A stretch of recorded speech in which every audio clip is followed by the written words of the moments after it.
Hello everyone, this is Dave from Fascinating Facts, and we are going to be looking at the data about the Victorian serial killer called Jack the Ripper.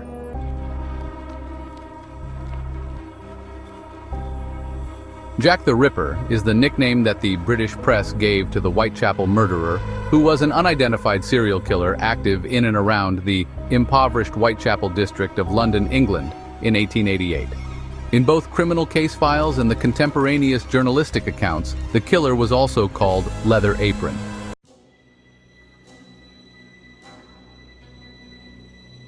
Attacks ascribed to Jack the Ripper targeted women from low socioeconomic classes, and despite what the media said at the time, only a few of them were sex workers. All the known victims lived and worked in the slums of the East End of London. The nature of the murders was brutal and inhuman as the victims were strangled until they were unconscious. The killer then made a lateral cut on the side of the throat to drain blood, and then the throat was cut deeply with such force that it almost severed the victims' heads from their bodies. The killer's main motivation appears to be rooted in killing the person quickly, and then quickly stabbing and cutting the victim, which is known forensically as picarism. The attacks were focused on sexual mutilations of the groin and chest areas, as well as marking V marks on the face and mutilations to the nose. The removal of internal organs from at least 3 of the victims led to speculation that their killer had significant anatomical or surgical knowledge.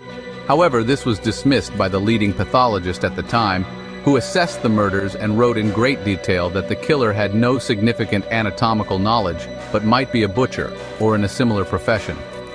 Rumors that the murders were connected intensified in September and October 1888, and numerous letters were received by media outlets and Scotland Yard from individuals purporting to be the murderer. The name Jack the Ripper originated in the Dear Boss letter written by an individual claiming to be the murderer, which was disseminated in the press. The letter is widely believed to have been a hoax and may have been written by journalists to heighten interest in the story and increase their newspaper's circulation.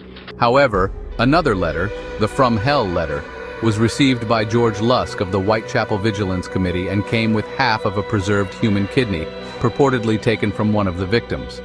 The public came increasingly to believe in the existence of a single serial killer known as Jack the Ripper, mainly because of both the extraordinarily brutal nature of the murders and media coverage of the crimes. Extensive newspaper coverage bestowed widespread and enduring international notoriety on the Ripper, and the legend solidified.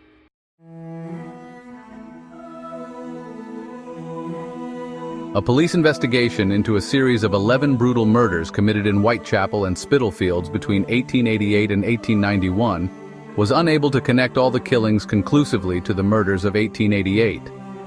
5 victims, Mary Ann Nichols, Annie Chapman, Elizabeth Stride, Catherine Eddowes, and Mary Jane Kelly, are known as the Canonical Five, and their murders between 31 August and 9 November 1888 are often considered the most likely to be linked.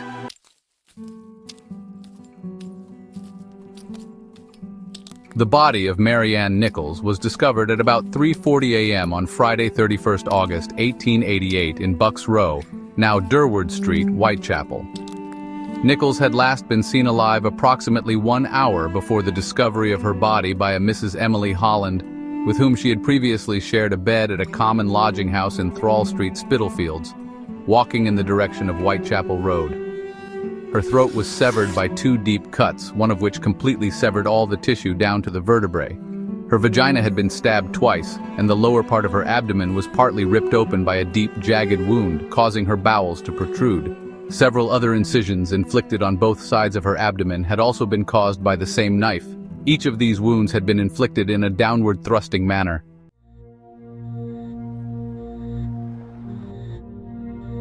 One week later, on Saturday, 8th September, 1888, the body of Annie Chapman was discovered at approximately 6 a.m. near the steps to the doorway of the backyard of 29 Hanbury Street, Spitalfields. As in the case of Nichols, the throat was severed by 2 deep cuts. Her abdomen had been cut entirely open, with a section of the flesh from her stomach being placed upon her left shoulder, and another section of skin and flesh, plus her small intestines, being removed and placed above her right shoulder. Chapman's autopsy also revealed that her uterus and sections of her bladder and vagina had been removed. At the inquest into Chapman's murder, Elizabeth Long described having seen Chapman standing outside 29 Hanbury Street at about 5:30 a.m. in the company of a dark-haired man wearing a brown deerstalker hat and dark overcoat, and of a shabby genteel appearance. According to this eyewitness, the man had asked Chapman, "Will you?" To which Chapman had replied, "Yes."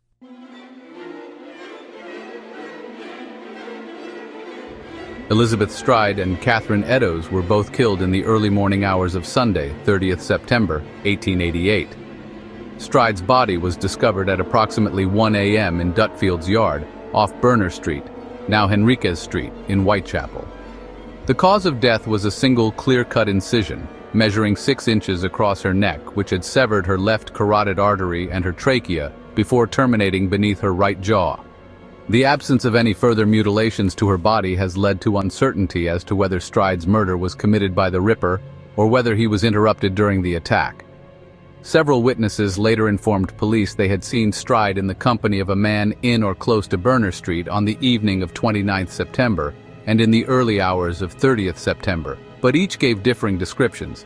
Some said that her companion was fair, others dark. Some said that he was shabbily dressed, others well-dressed.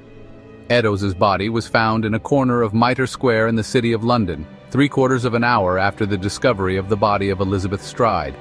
Her throat was severed from ear to ear and her abdomen ripped open by a long, deep and jagged wound before her intestines had been placed over her right shoulder, with a section of the intestine being completely detached and placed between her body and left arm.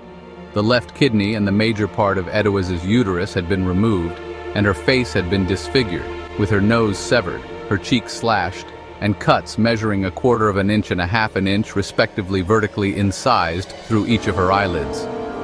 A triangular incision, the apex of which pointed towards Eddowes' eye, had also been carved upon each of her cheeks, and a section of the auricle and lobe of her right ear was later recovered from her clothing. The police surgeon who conducted the post-mortem upon Eddowes' body stated his opinion these mutilations would have taken at least 5 minutes to complete. A local cigarette salesman named Joseph Lewende had passed by a narrow walkway to Mitre Square named Church Passage with 2 friends shortly before the murder. He later described seeing a fair-haired man of medium build with a shabby appearance with a woman who may have been Eddowes. Lewende's companions were unable to confirm his description. The murders of Stride and Eddowes ultimately became known as the double event. A section of Eddowes' bloodied apron was found at the entrance to a tenement in Goulston Street, Whitechapel at 2:55 a.m. A chalk inscription upon the wall directly above this piece of apron read, "The Jews are the men that will not be blamed for nothing." This graffito became known as the Goulston Street graffito. The message appeared to imply that a Jew or Jews in general were responsible for the series of murders. But it is unclear whether the graffito was written by the murderer on dropping the section of apron or was merely incidental and nothing to do with the case. Such graffiti were commonplace in Whitechapel. Police Commissioner Sir Charles Warren feared that the graffito might spark anti-Semitic riots and ordered the writing washed away before dawn.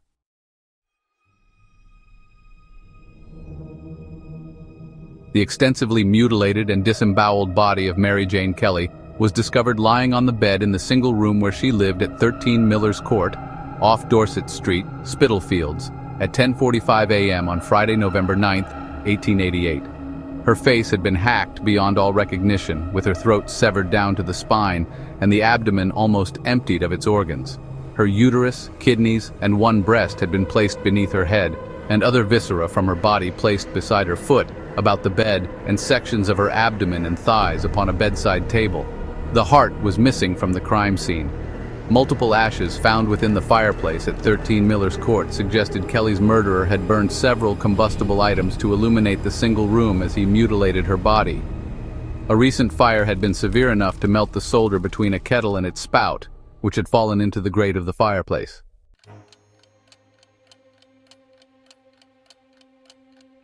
The concentration of the killings around weekends and public holidays and within a short distance of each other has indicated to many that the Ripper was in regular employment and lived locally. Others have opined that the killer was an educated upper-class man, possibly a doctor or an aristocrat, who ventured into Whitechapel from a more well-to-do area.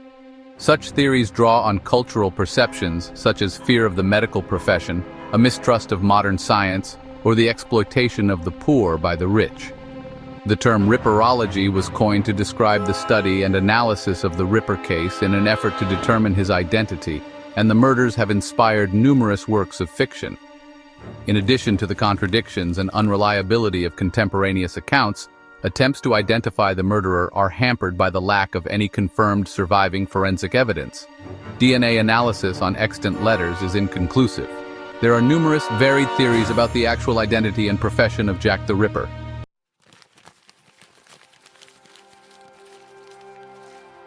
Key facts. The Victorian serial killer called Jack the Ripper never existed. The name Jack the Ripper is a media construct to sell more papers to an increasingly literate population, and they mythicize the killer, making him appear more competent. However, the real killer is the Whitechapel murderer, who was also called Leather Apron. Attacks ascribed to Jack the Ripper targeted women from low socioeconomic classes, and some who worked as sex workers. All the known victims lived and worked in the slums of the East End of London. The nature of the murders were brutal, as the victims were strangled until they were unconscious before they were murdered.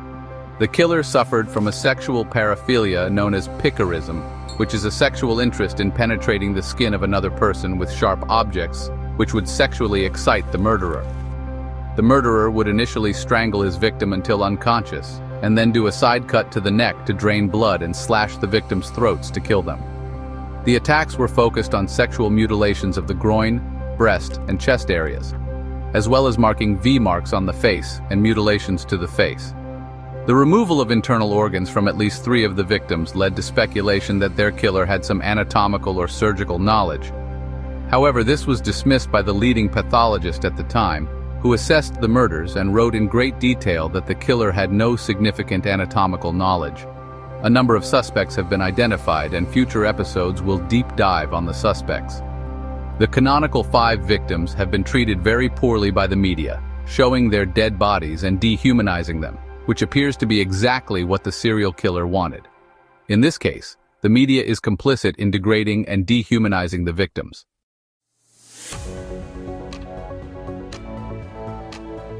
Well, that's all for today, everyone. In future episodes, we're going to go further into this case, looking at the lives of the Canonical Five, the criminal profile of the murderer, the mystery of the Whitechapel murderer's change of costumes during and between the murders, and a final review of who the killer really was.